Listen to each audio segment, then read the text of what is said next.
Mr. President, I'm calling upon you now to order an end to these abductions, which you promised, killings, extrajudicial killings. Surely, what kind of country are we? And we are pretending to be solving issues in DRC? At this point in time,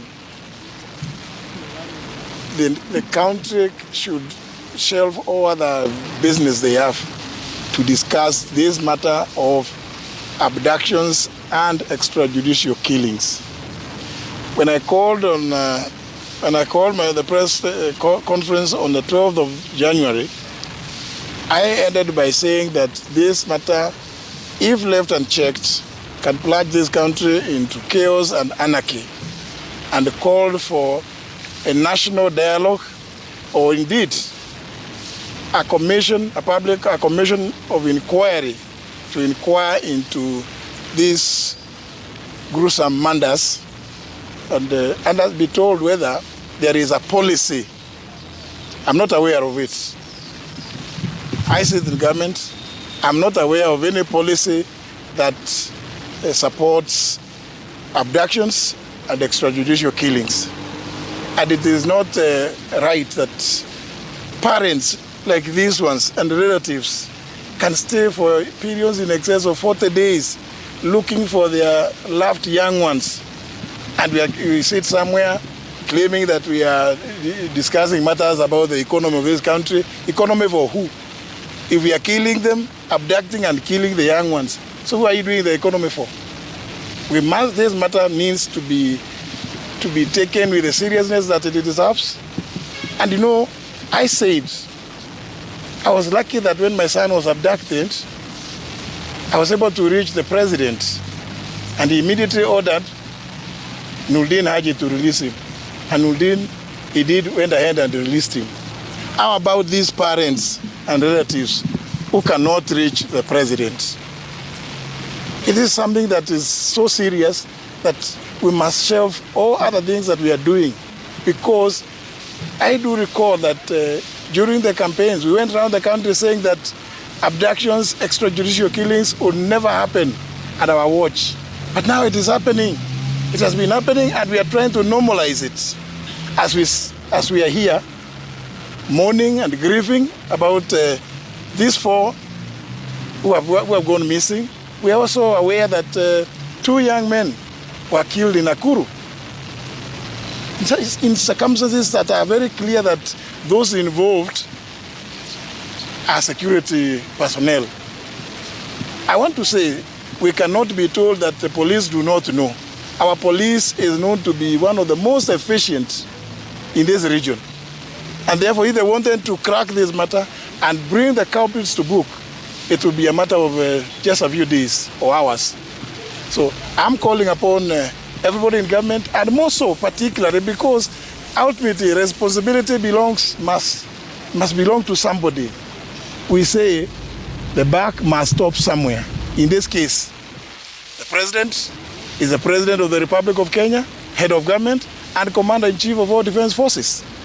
Therefore, Mr. President, I'm calling upon you now to order an end to these abductions, which you promised, killings, extrajudicial killings, and an open inquiry to examine, inquire into how these things have been happening.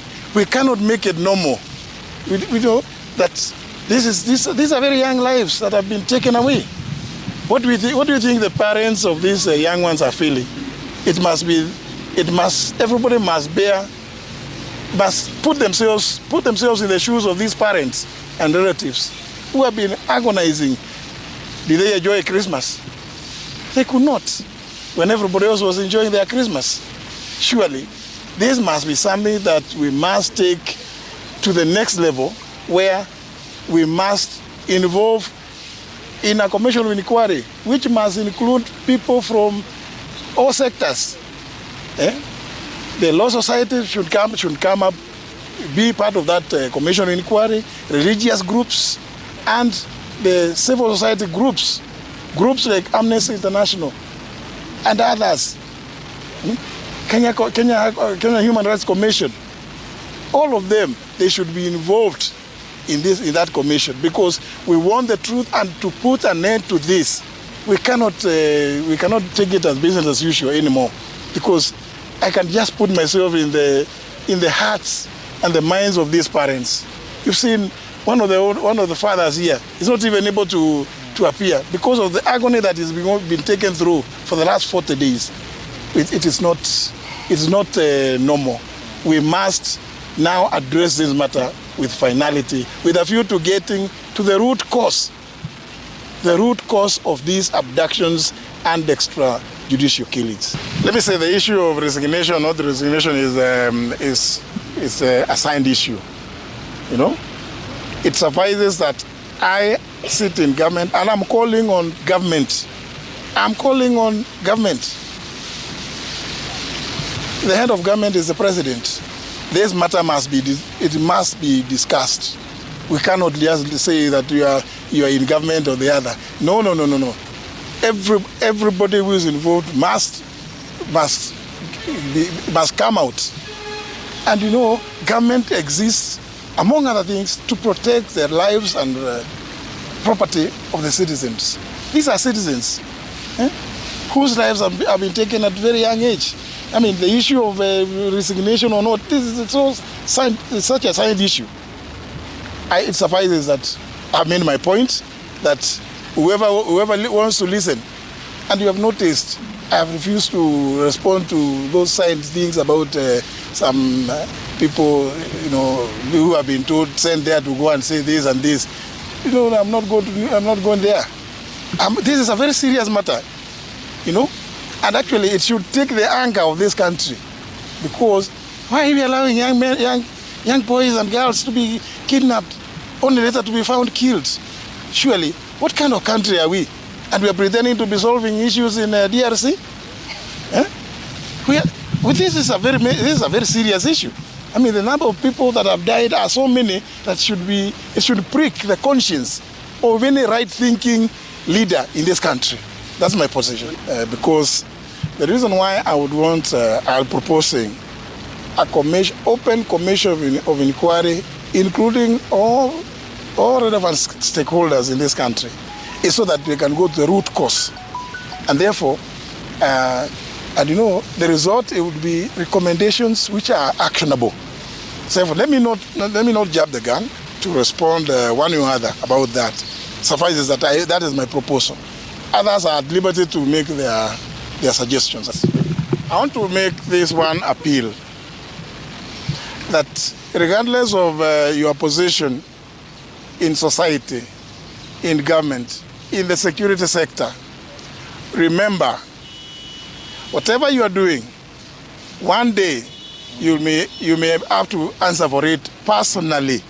You hold or you carry personal responsibility.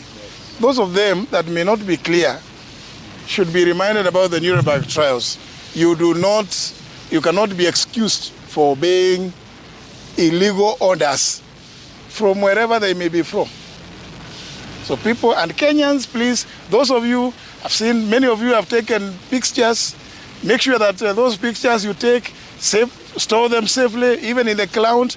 One day in this country, you may find that those pictures you have taken may be the answer to this intriguing situation that we are going through in this country. Thank you very much.